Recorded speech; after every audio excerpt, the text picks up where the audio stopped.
Hello everyone.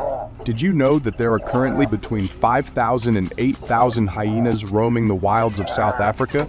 These cunning predators typically gather in regions like Kruger National Park and the northern savannas, where their presence has sparked both fascination and fear.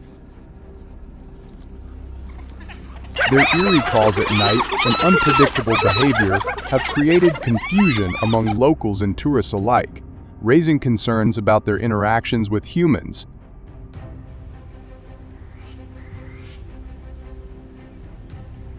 So what challenges have hyenas brought to the people of South Africa? Let's explore these questions together. And don't forget to subscribe for more intriguing insights.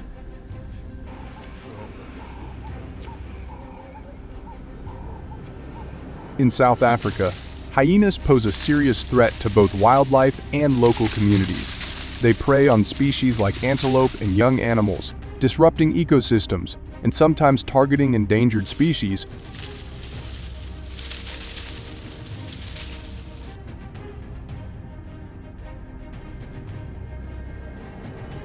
Additionally, hyenas frequently damage fences and livestock enclosures, breaking in to attack cattle, sheep, and goats. This destruction causes significant financial losses, often amounting to hundreds of thousands of US dollars, particularly in areas like Limpopo and Mpumalanga.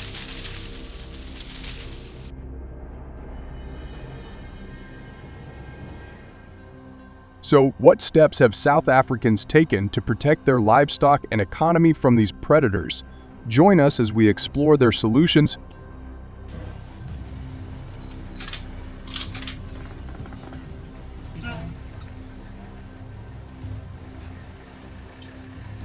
To deal with these cunning and ferocious animals, many farmers in South Africa have resorted to locking their livestock in more secure barns and using guard dogs to signal the presence of hyenas from a distance.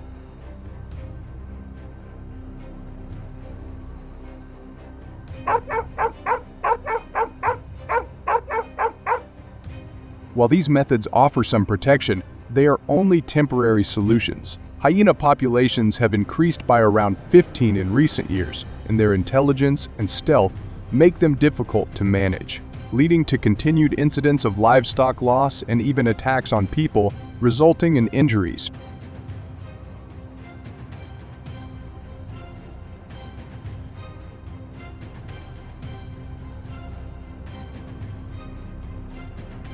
Given the growing threat, what has the Namibia Professional Hunting Association, Napha, done to ensure the safety of both people and livestock in the region?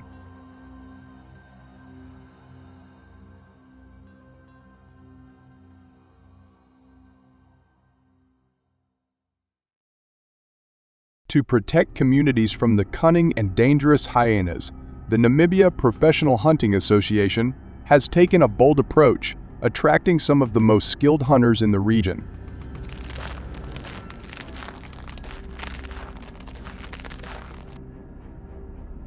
These hunters, often divided into teams of 5 to 10, are equipped with advanced rifles, sharp binoculars, and GPS tracking devices to ensure no prey escapes unnoticed.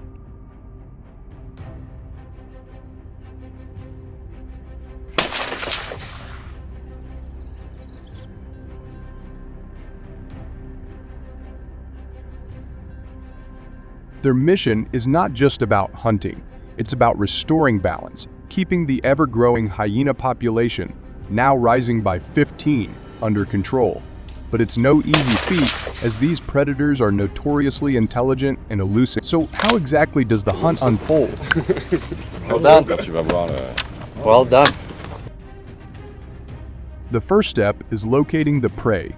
Experienced trackers, often locals who know the land intimately, rely on subtle clues. The faint outline of paw prints in the dust, hyena scat, or scratch marks left on trees. Using GPS devices, they follow these signs deep into the wilderness. Once they have a lead, they relay the coordinates to the hunters, ensuring they remain at least 200 to 300 meters away to avoid detection by the hyenas' keen sense of. Just keep with us, please, don't go. When the moment arrives, the hunters set up carefully. They take position, using their rifles, usually chambered with 308 or AA in .36 bullets, powerful enough to penetrate a hyena's tough hide. They aim through high-powered binoculars, targeting vital areas like the lungs or heart to ensure a quick, humane takedown. If the shot is successful and the prey falls instantly, the assistant hunters move swiftly to secure it. Every hunt is a coordinated dance between patience and precision, a balance of skill and respect for nature.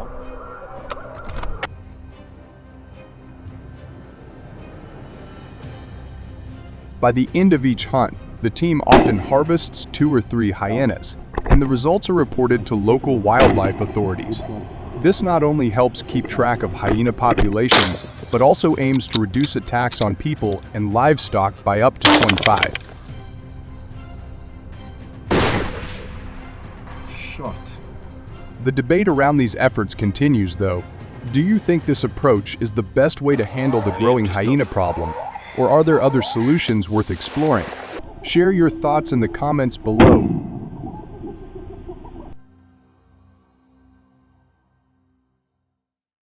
Hello everyone. The grassland mouse, scientifically known as Microtus oschrogaster, is a species that has adapted remarkably well to its environment, leading to a population exceeding 1.5 billion individuals.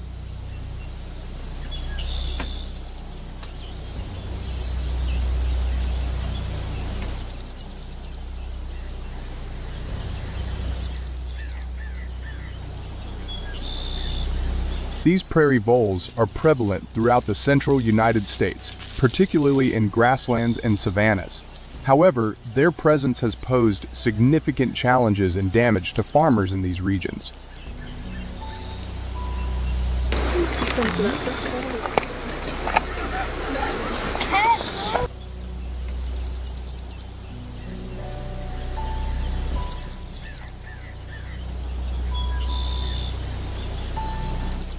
So what specific problems have they caused, and what methods have farmers employed to counter this invasion? Join us to find out right here, and don't forget to subscribe to the channel to express your curiosity.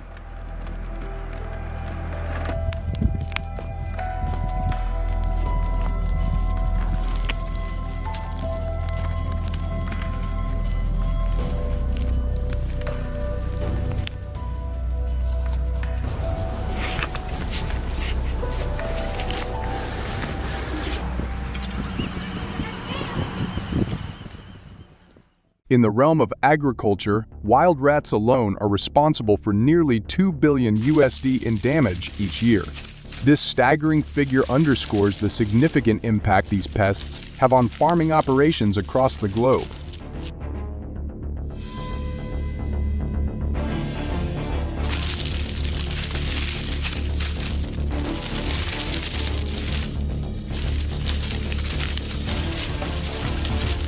But rats aren't the only culprits.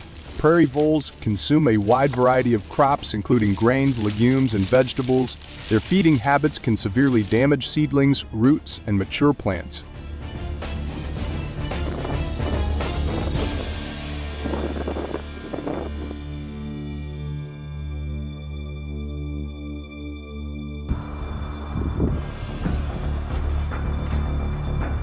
Leading to drastically reduced crop yields. In certain regions, voles have been known to destroy up to 50% of crop yields, translating to millions of dollars in damage annually. How do you think farmers should address this issue to protect their crops and trees?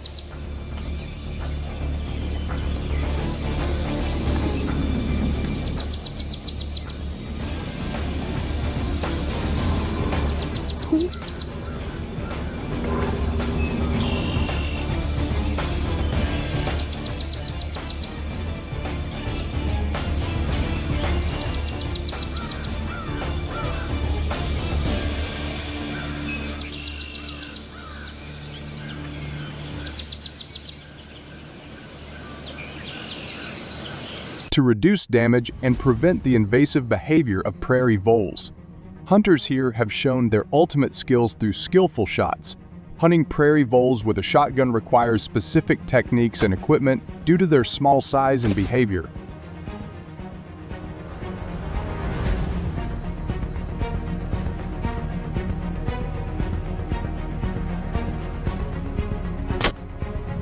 Understanding the behavior of prairie voles is crucial for hunters.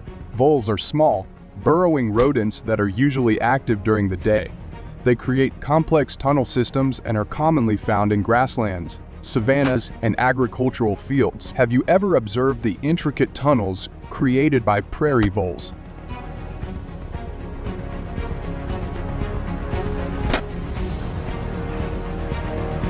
Along with that, choosing the appropriate device is essential for successful hunting. A small caliber rifle, such as a .22 caliber, is suitable for hunting prairie voles because of its accuracy and minimal recoil. Shotguns with birdshot can also be effective for close-range shooting.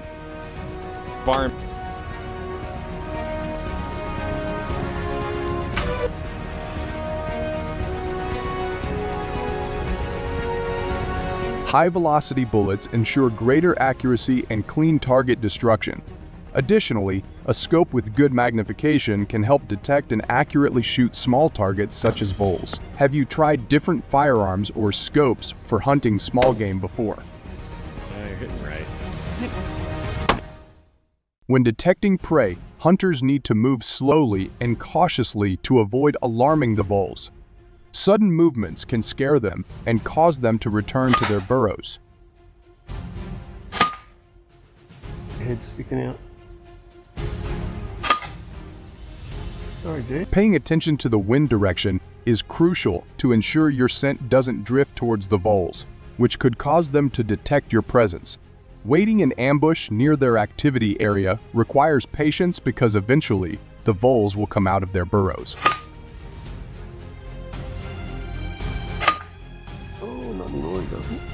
Using bait such as grains or seeds can attract voles to a specific area, making it easier to spot and shoot them. What are your favorite baiting techniques for small game hunting?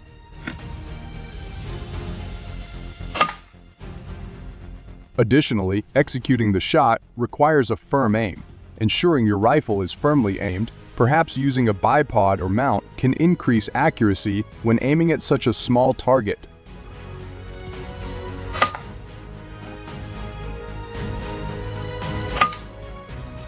Hunters must be prepared to shoot quickly because voles can move very fast and unpredictably. Using a hunting rifle, especially a small caliber rifle, allows for accurate shooting, which is important due to the small size of prairie voles.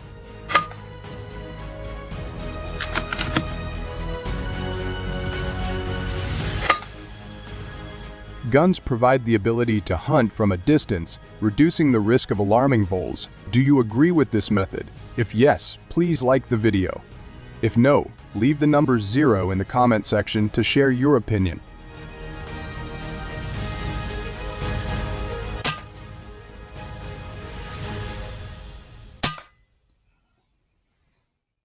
To overcome the challenges of gun hunting, many hunters have teamed up with dogs to ensure greater safety and effectiveness.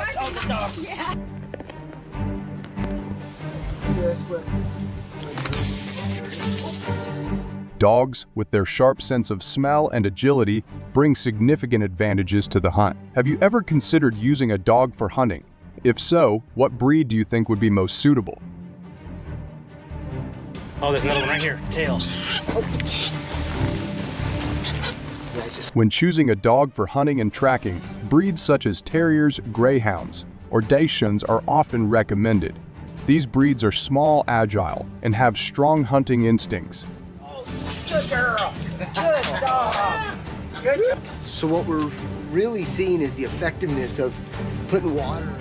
It is crucial to ensure the dog has been fully trained for hunting. Alongside selecting the right breed, having the appropriate devices is essential. Alex is going, hold it. If you're only little dogs, you got a big disadvantage. A little bit of both and they're in trouble. A sturdy leash and collar are necessary to control dogs, especially in areas with a lot of other wildlife or livestock. Protective gear such as boots can protect the dog's paws from rough terrain or potential injuries in burrows. That's good dogs. Did you kill it? No, not yet. Oh, good. Good job, Benji. Good dogs. Go, Leroy, get it. Old Gypsy's been doing a phenomenal job. Starting the hunt involves releasing the dog in an area known to have voles. The hunter encourages the dog to search for voles, with the dog using its nose to track their scent. Nice, that was walk. Two sharp tails. Get on, get on! Get on! It is important to follow closely behind the dog, watching for signs that it has located a vole. What techniques do you think would help a dog best locate voles? You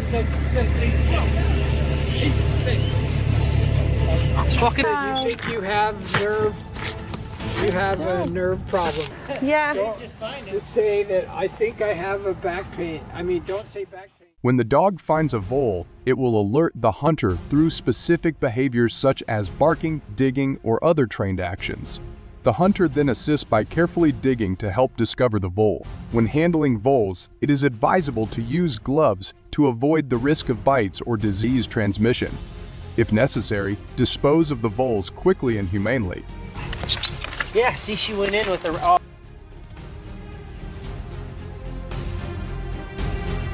After the hunt, it is essential to reward the dog with treats and praise to encourage good hunting behavior in the future. Additionally, a health check should be conducted to check for injuries or signs of exhaustion, ensuring the dog is hydrated and rested as needed. Do you think rewarding the dog immediately after the hunt is more effective than waiting until later? Another one in here? Oh, don't say it. I'm again, Will.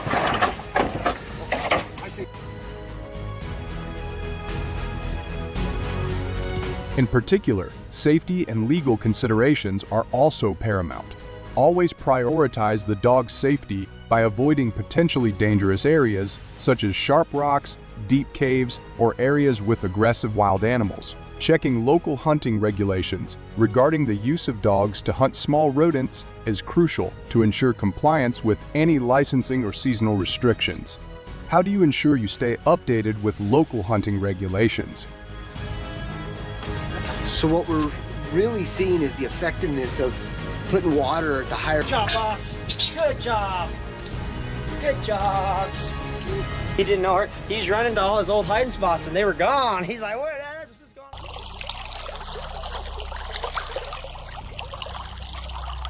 However, in recent years, the rise in forest fires has increasingly driven hippos out of their natural habitats and closer to human settlements, leading to dangerous encounters as they search for food and water.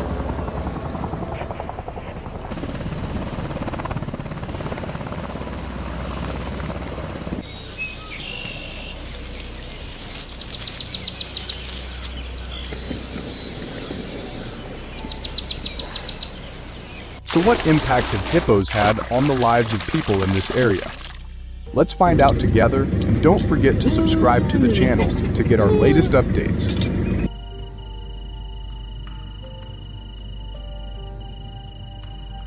Look at the hippo walking in the street, guys. On August 12, 2024, in Lusaka, a man was walking along a quiet road when he was suddenly and violently attacked by a hippo that had wandered into the area. Hey, come on. Hey. An ambulance arrived swiftly, and the man was rushed to the nearest hospital where emergency treatment was administered. After several hours of surgery and critical care, he was incredibly fortunate to survive the ordeal, though he faces a long road to recovery.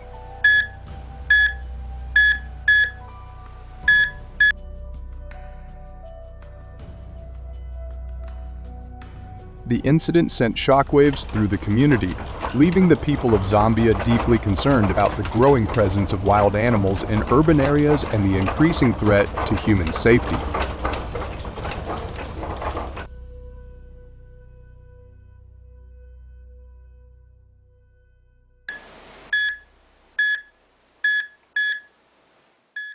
To effectively manage the challenges posed by hippos, the Zambian government has established comprehensive hunting policies aimed at managing the impact of hippos on communities while ensuring sustainable wildlife conservation.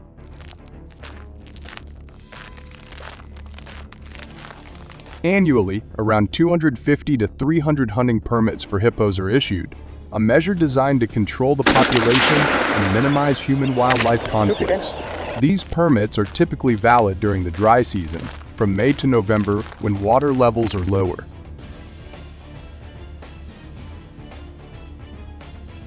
This strategic timing allows hunters to access hippo habitats more easily, reducing the risk associated with hunting these large and often dangerous animals. So what special skills and tools do hunters need for challenging hippo hunts?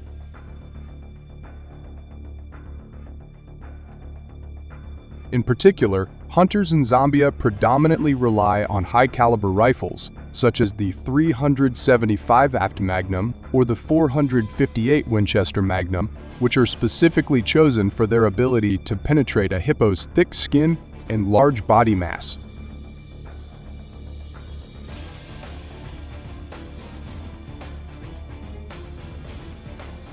The use of these powerful firearms is crucial for ensuring a quick and humane kill, which is a priority in regulated hunts. So what alternative methods could hunters consider using to hunt hippos aside from rifles? Although less common, some experienced hunters may opt to use bows, typically requiring a draw weight of at least 80 pounds with specialized broadhead arrows.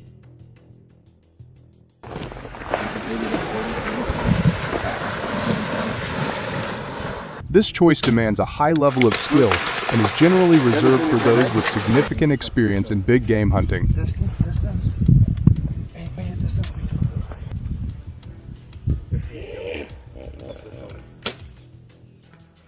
In addition to their weapons, hunters are equipped with advanced tools like high-powered binoculars, rangefinders, and GPS devices, which are essential for tracking and locating hippos in their often dense and waterlogged habitats. So how many people do you think hunters typically team up with when hunting in Zambia?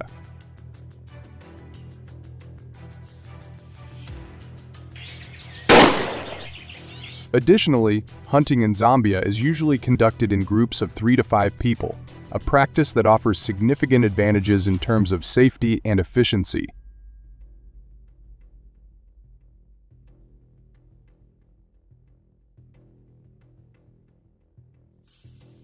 Group hunting allows for better coordination and the ability to cover more ground, which is especially important when dealing with an animal as large and potentially aggressive as a hippo.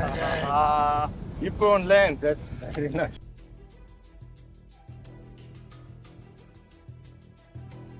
Each member of the group typically assumes a specific role, such as spotting, shooting, or tracking, which enhances the overall effectiveness of the hunt.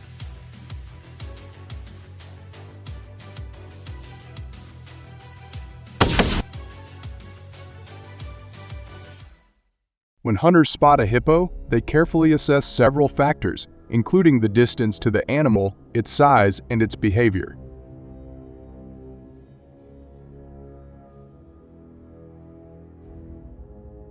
Typically, hunters aim to engage the hippo at a distance of 30 to 50 yards, close enough to ensure accuracy but far enough to maintain safety. The preferred target areas are vital organs, such as the heart or lungs, which ensures a quick and humane kill.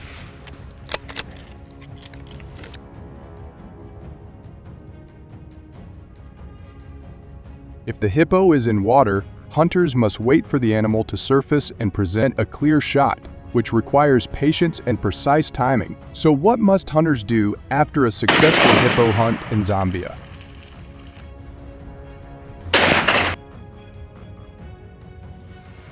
After successfully hunting a hippo, Zambian law mandates that hunters report the kill to the nearest wildlife authority within 24 hours. The report must include details such as the exact location of the hunt, the number of hippos killed, and the condition of the animal.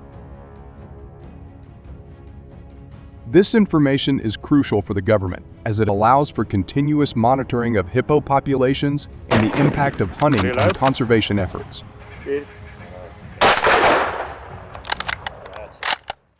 However, to legally hunt hippos in Zambia, a hunter must obtain a specific hunting license, often referred to as a big game or hippo hunting license.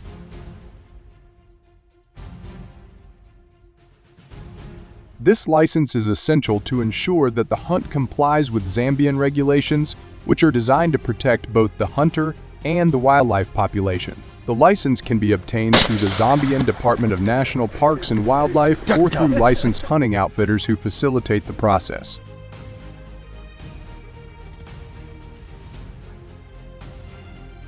The cost of a hippo hunting license typically ranges between $1,500 and $2,000 depending on the region and the specific regulations in place. This fee not only covers the right to hunt, but also contributes to conservation efforts and the management of wildlife resources in Zambia. What are your thoughts on this approach? We'd love to hear your perspective, so please share your views in the comment section below. Kilograms. It appears.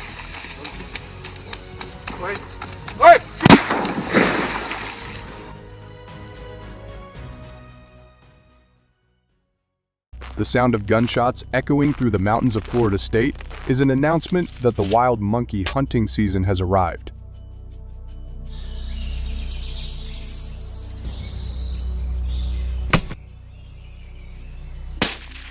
Nice shot. These activities have attracted thousands of hunters to participate in order to protect their property and community, because Florida is facing nearly 1 million wild monkeys that cause damage of up to 120 million US each year.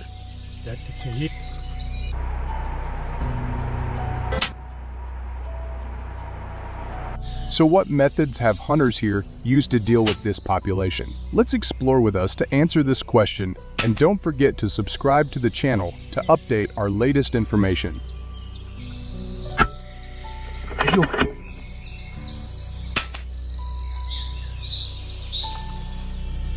In Florida, hunters often choose rifles to control the population of wild monkeys. These agile animals often live in forests, woodlands, hammocks, plateaus, and grasslands with scrub and pine forests.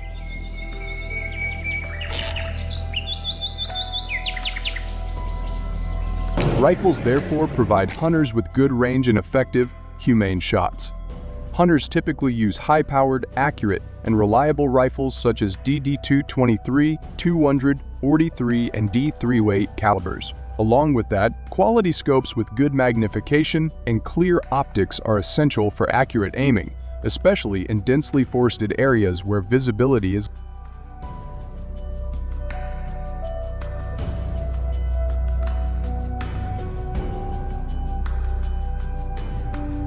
and high-quality binoculars also help hunters spot monkeys from a distance, allowing them to plan their approach more effectively. Have you ever wondered what it takes to legally hunt wild monkeys in Florida?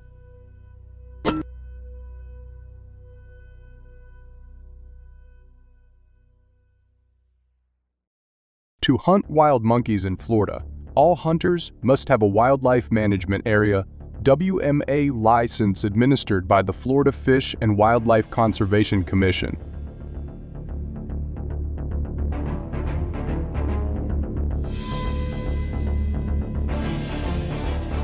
The license costs $47 annually for residents and $181.50 annually for non-residents, with a 10-day option available for $76.50. These licenses can be applied for through the official website of the FWC, where hunters can purchase, renew, and print their licenses. One advantage for hunters in Florida is that they can hunt wild monkeys year-round, as there are no specific seasonal restrictions.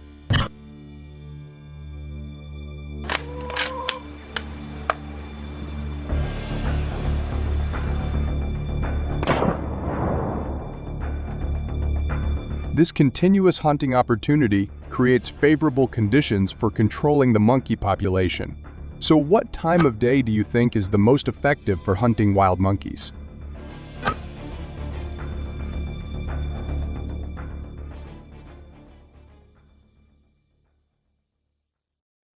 Hunters often hunt in the early morning because wild monkeys are most active just after sunrise. This is the ideal time for feeding and moving, making it easier for hunters to detect and track them.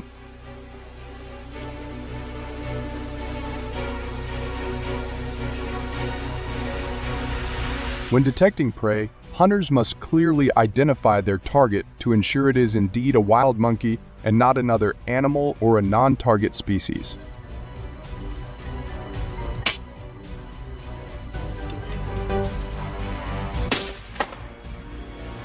Ensuring there are no obstacles or dangers on the shooting path and that the surrounding scene is clear is crucial for safety.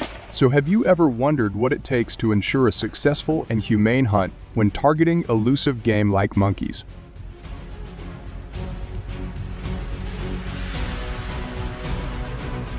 Next, hunters find a stable shooting position, which can be standing, kneeling, or lying prone, using natural supports like tree branches or a shooting stick.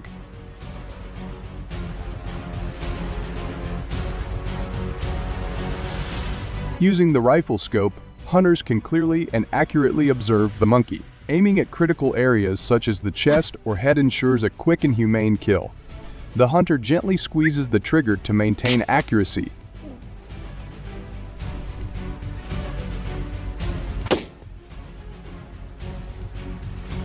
After shooting, the hunter needs to observe the target's reaction. If the monkey runs away, the hunter must follow the blood trail to find it.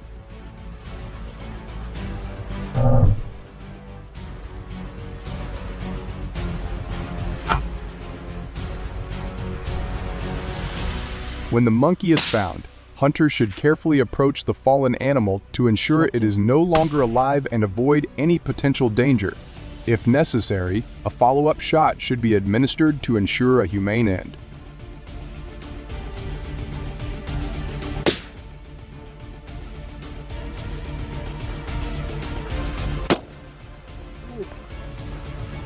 However, hunting monkeys with rifles in Florida has sparked heated debates in the community. Hunters may face opposition from animal rights activists and other members of the community.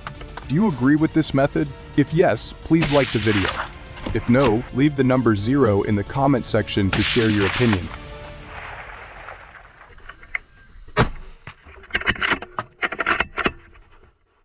To tackle the challenge of wild monkey overpopulation in Florida, a combination of cage traps and sterilization methods has been widely deployed.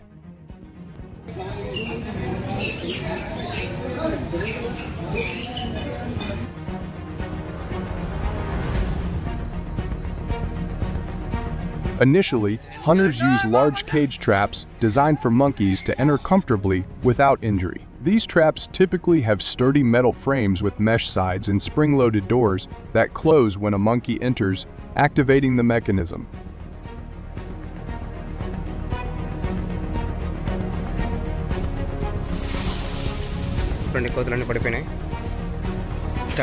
In addition, hunters use bait such as fruits, vegetables, nuts, and other appealing foods to lure the monkeys into the traps.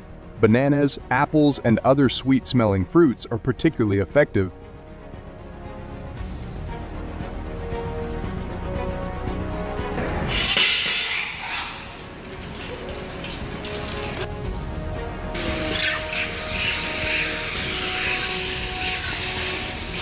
The traps are often placed in areas frequented by monkeys, like near food sources or travel routes. Have you ever wondered how hunters manage to safely capture and relocate invasive monkey populations?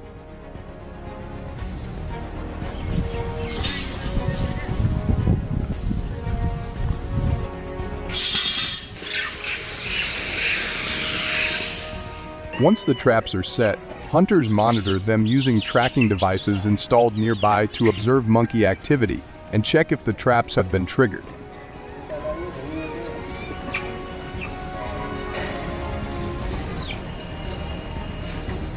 When a trap captures around 7-15 monkeys, hunters use gloves to handle and move the monkeys to smaller cages to avoid bites and disease transmission. The captured monkeys are then transported to a veterinary facility.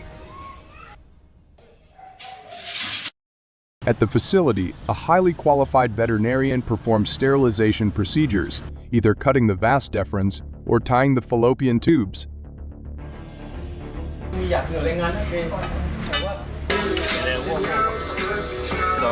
To ensure humane treatment, the monkeys are anesthetized throughout the surgery, and their vital signs, such as heart rate, blood pressure, and oxygen levels, are monitored.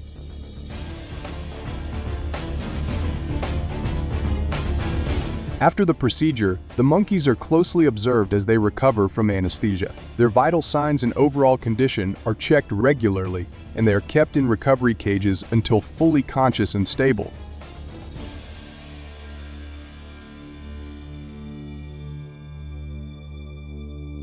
Following recovery, the monkeys are transported back to their original capture site or another designated release area. Released monkeys are often monitored to ensure they reintegrate into their group and continue to thrive.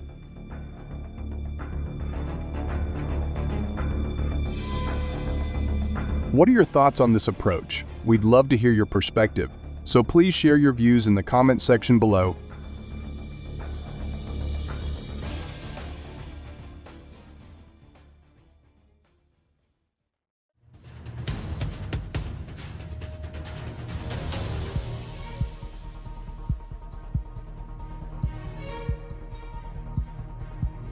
Balancing human development with environmental protection is a complex challenge that requires sustainable solutions. Traditional methods, such as trapping, hunting, and fencing, have proven inadequate against these adaptable and resilient animals.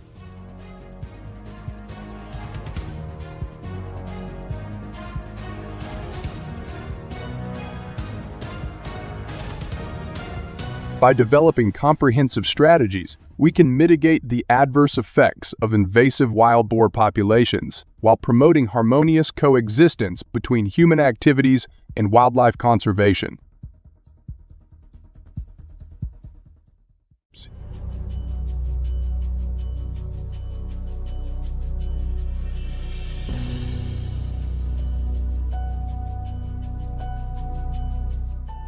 In rich regions like Sonoma, known for its lush rows of grapes, wild boars have caused heavy damage not only to the quantity of grapes harvested but also to their quality.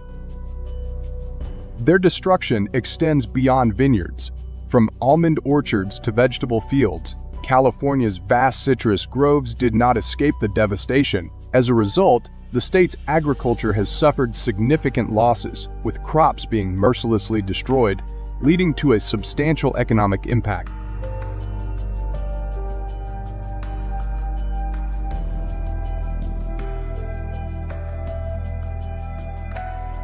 Foraging feral hogs not only causes damage to golf courses, amusement parks, cemeteries, and other natural areas due to their rooting and digging, but they also cause other serious consequences.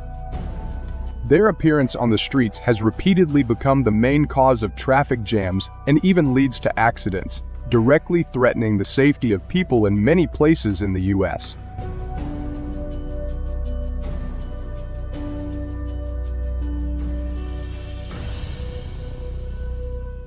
The challenges posed by feral pigs in the United States have sparked a spirit of resilience among hunters. This unique situation has not only provided them with opportunities to sharpen their skills, but also to contribute to the control of invasive species that are wreaking havoc in the states. Let's embark on this inspiring journey.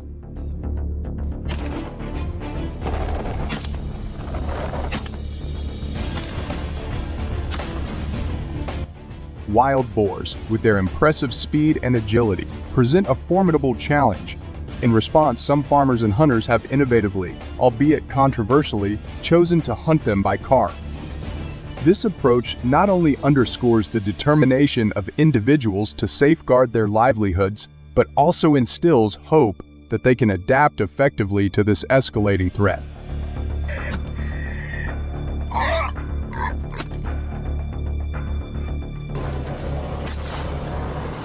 Vehicles often chosen to overcome rough terrain are often powerfully designed models, capable of excelling on challenging roads.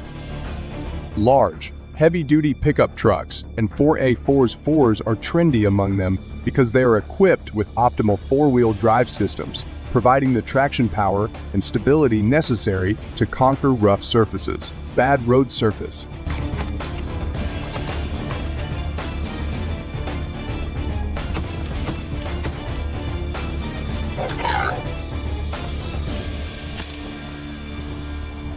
The Ford F-150, Jeep Wrangler, and Chevrolet Tahoe are not just popular vehicles for their durability, but also for their proven reliability in all challenging conditions. These vehicles not only deliver robust performance, but also serve as the perfect platform for hunting or exploring, thanks to their elevated structure that enhances visibility and ensures safety against potential dangers from the environment. This reassures us that effective solutions are being implemented.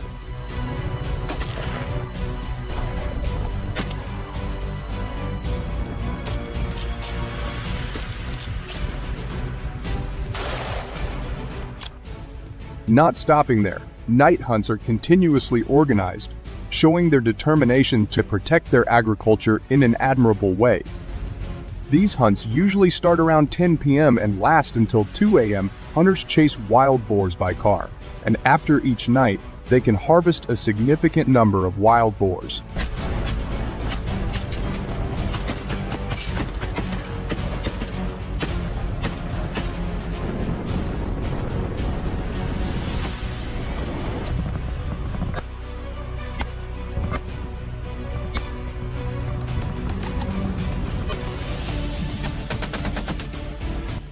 Poor light conditions are the biggest challenge in nocturnal hunting. To overcome this barrier, hunters often equip their vehicles with high-intensity LED or halogen headlights, turning night into day. In addition, using optimal night vision goggles or scopes is also extremely important. They allow hunters to detect and track wild boars in dense darkness, a time when these prey are most active in hunting.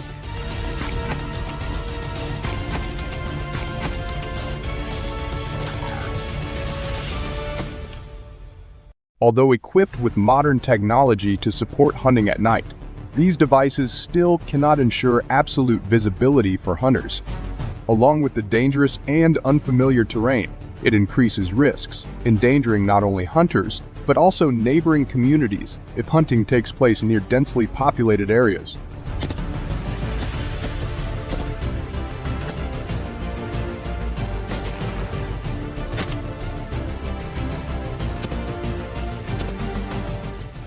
In particular, not all places allow hunting at night, and regulations regarding this activity can be very strict even where it is allowed.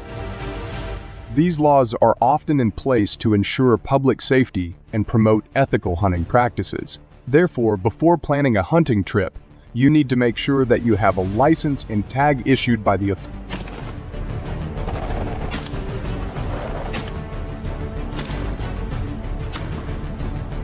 An economical and environmentally friendly alternative is the exploitation of wild boar meat. Compared to regular pork, wild boar meat is often less fatty and is appreciated for its delicious taste.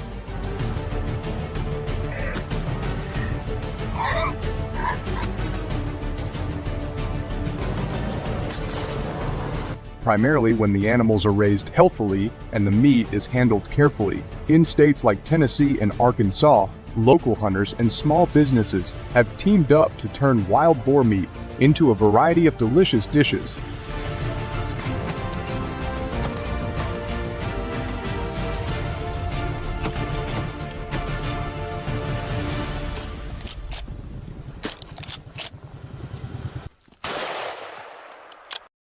Therefore, to hunt wild boars humanely and cleanly dispose of wild boar carcasses, hunters must clearly understand and comply with the regulations set by the government.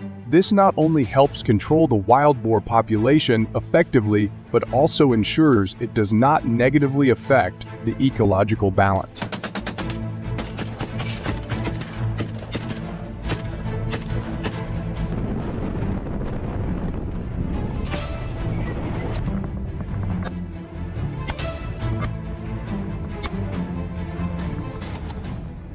Australia's camel population has grown significantly over the past few decades, reaching up to 2,000 animals. This increase poses a unique set of challenges for managing their impact on the environment and native species. Camels compete with native animals, such as kangaroos, for food and water, leading to a decline in the numbers of these native species.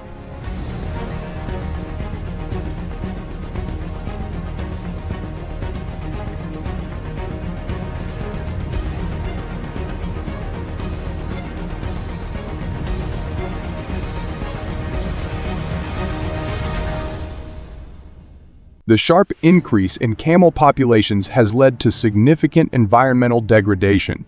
Camels destroy vegetation, pollute water sources, and compete with native species for resources. This has prompted the Australian government to implement strict regulations and policies to manage the camel population effectively.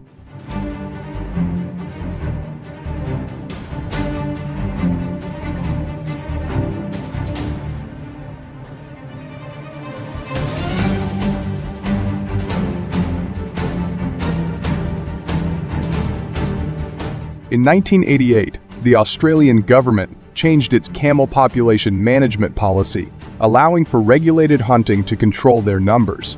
Before this change, camels were considered national property and hunting was prohibited. The new policy permits licensed hunters to hunt camels using humane methods, with strict reporting requirements to ensure compliance and effectiveness.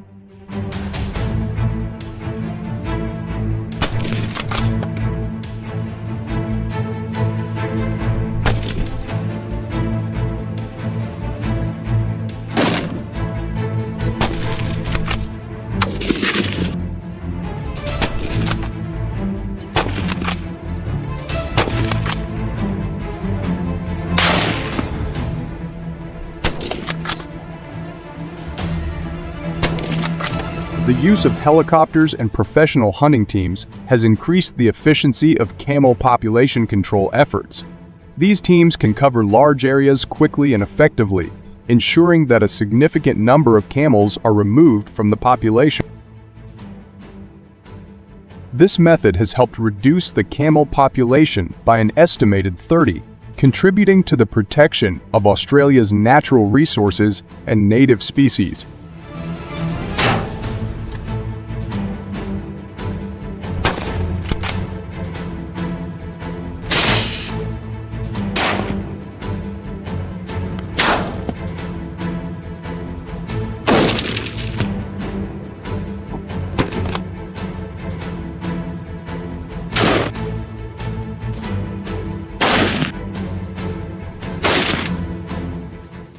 South Africa is home to the largest population of rhinos in the world, with an estimated 16,000 to 18,000 individuals, comprising both white and black rhinos.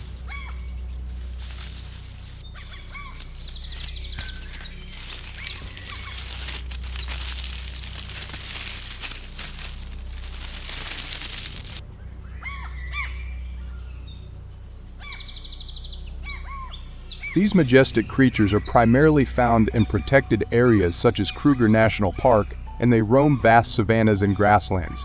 However, in recent years, there has been a troubling trend of rhinos moving closer to human habitats. As these powerful animals encroach on farmland and villages, the risk of human-wildlife conflict escalates.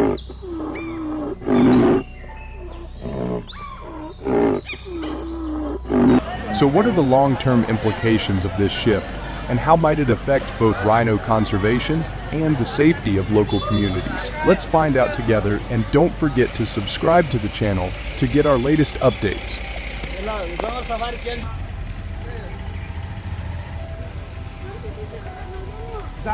On May 14, 2024, in South Africa's Limpopo province, a rural road was unexpectedly blocked when a herd of rhinos wandered into a residential area, leading to a severe traffic jam.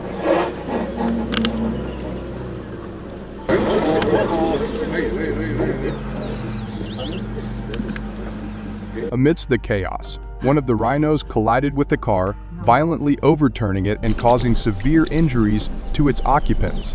A man inside the vehicle sustained critical injuries from the impact, including multiple fractures and internal bleeding. Emergency services quickly arrived at the scene, rescuing the man and rushing him to the nearest hospital.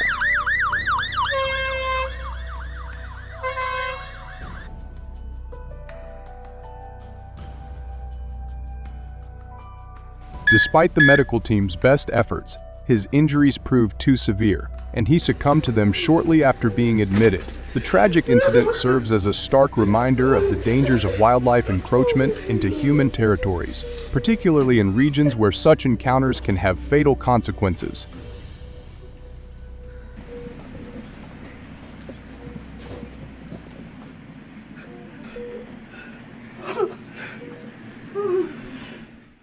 Understanding the potential danger rhinos pose to communities, especially when they wander into populated areas, the South African government has implemented a well-regulated hunting policy to control their numbers and minimize human-wildlife conflicts. So, ever wondered what it takes to legally hunt rhinos in South Africa?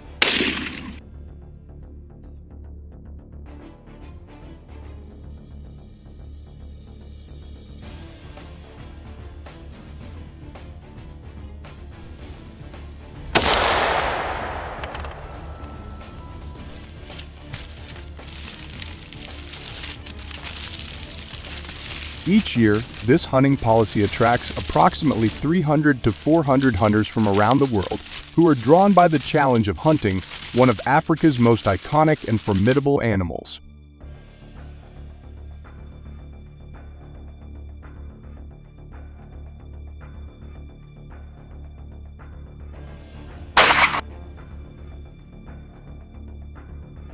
However, to legally hunt rhinos in South Africa, hunters are required to obtain several permits. These include a professional hunting permit, which is mandatory for all hunters in the country, as well as foreign hunters, and particularly those requiring CITES permits.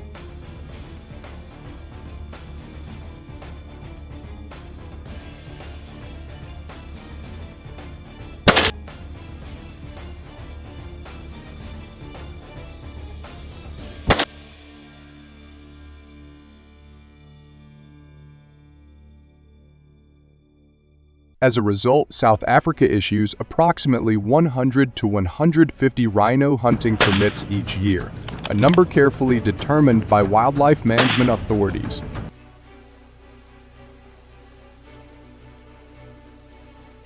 Very good shooting.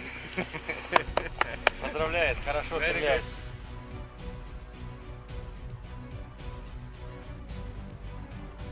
This figure reflects the country's commitment to balancing the economic benefits of hunting with the need to protect its rhino population from overexploitation.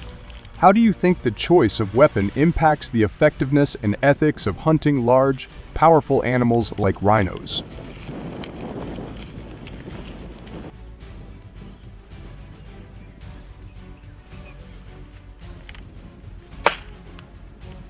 Good shot. 100%. To ensure a smooth and effective rhino hunting process, South African hunters typically rely on high-caliber rifles designed to deliver a powerful and accurate shot capable of taking down such a large and robust animal.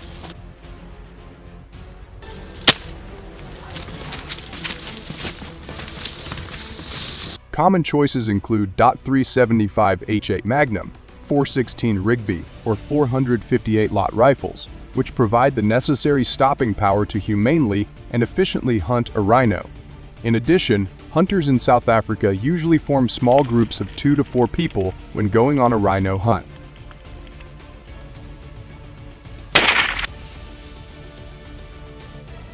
This group size allows for better coordination, safety, and support during the hunt.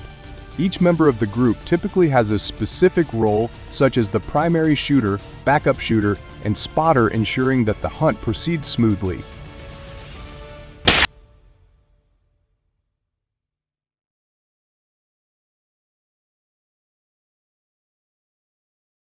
Upon discovering their prey, hunters carefully assess the situation, ensuring they are at a safe and effective distance, typically between 20 to 100 yards, depending on the environment and the behavior of the rhino.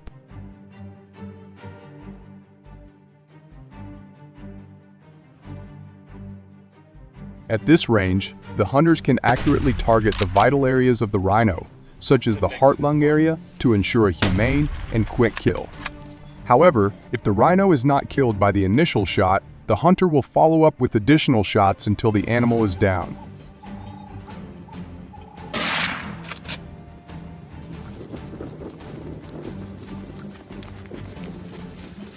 The The safety of the hunters and the ethical treatment of the animal are paramount, so ensuring the rhino is quickly dispatched is a priority.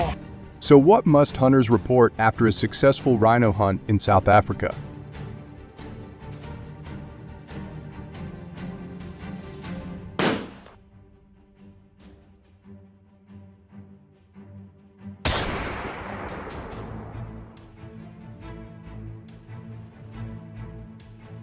In particular, after a successful hunt, the hunter is required to report the details of the hunt to the relevant authorities, such as the South African Department of Environment, Forestry, and Fisheries.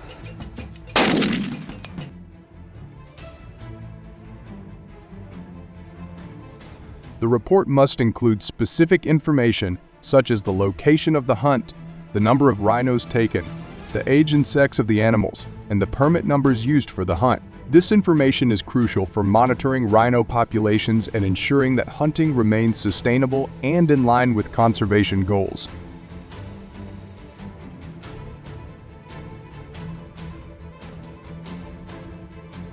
What are your thoughts on this approach? We'd love to hear your perspective, so please share your views in the comment section below. In recent decades, millions of wild bird species have inflicted significant damage on farmers across the United States, particularly those growing grain.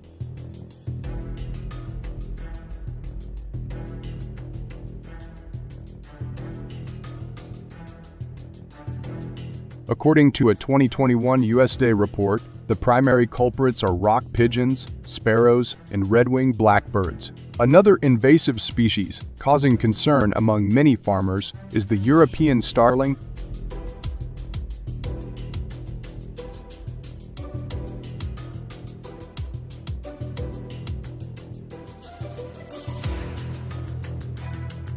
Red-winged blackbirds are widespread across North America, including the United States.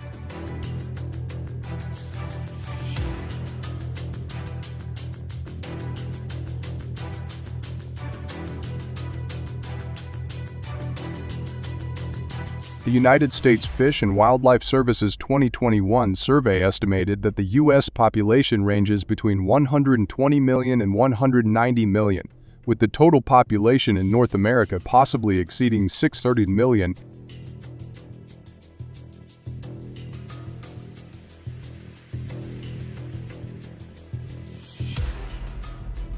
In the southern U.S., red-winged blackbirds typically start nesting and breeding from early March to late April. Females usually lay 3 to 4 eggs, with the incubation period and time to maturity lasting about 23 days, influenced by weather and food availability.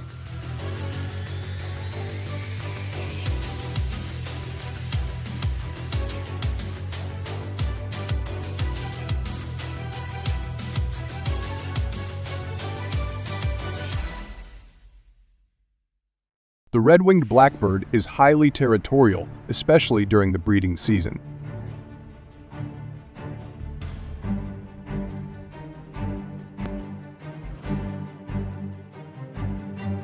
They aggressively defend their nests against any perceived threats, including humans and raptors.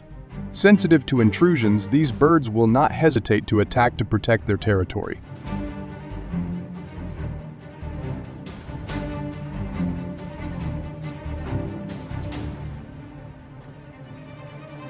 Red-winged blackbirds reach full physiological maturity at 12 to 15 months of age and weigh approximately 0.2 lbs, making them about 3 times smaller than pigeons.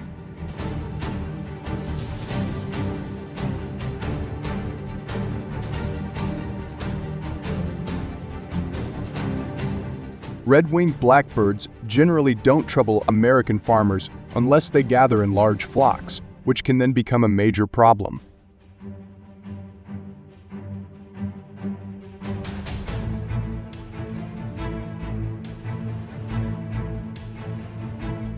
Many people, however, enjoy attracting these birds to their gardens by providing food.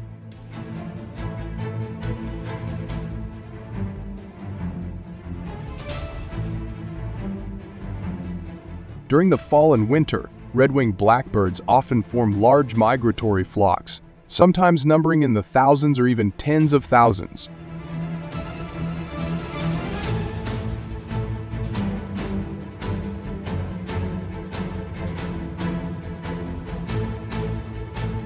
These flocks gather in areas with abundant food sources, such as wetlands or grain fields. They can consume seeds planted by farmers before they have a chance to germinate and frequently feed on wheat, sunflower, and cornfields before harvesting.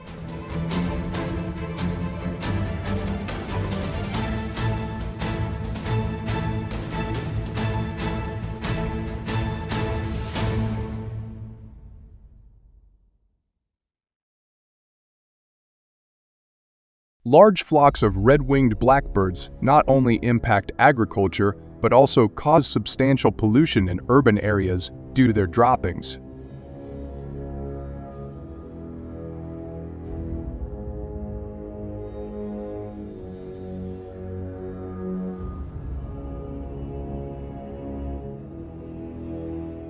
In recent years, farmers in various U.S. states have increasingly used nets and other measures to protect crops from these birds when they gather in large numbers and migrate to agricultural regions.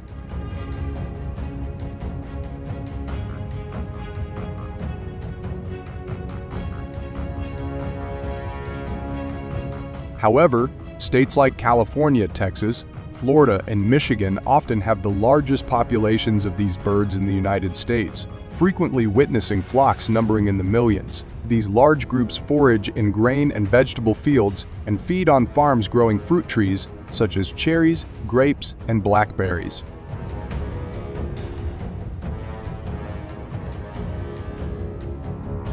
The most significant issue posed by European starlings is sanitation, as their droppings can contaminate fodder and water in agricultural areas. Many solutions have proven effective in controlling the spread of invasive species.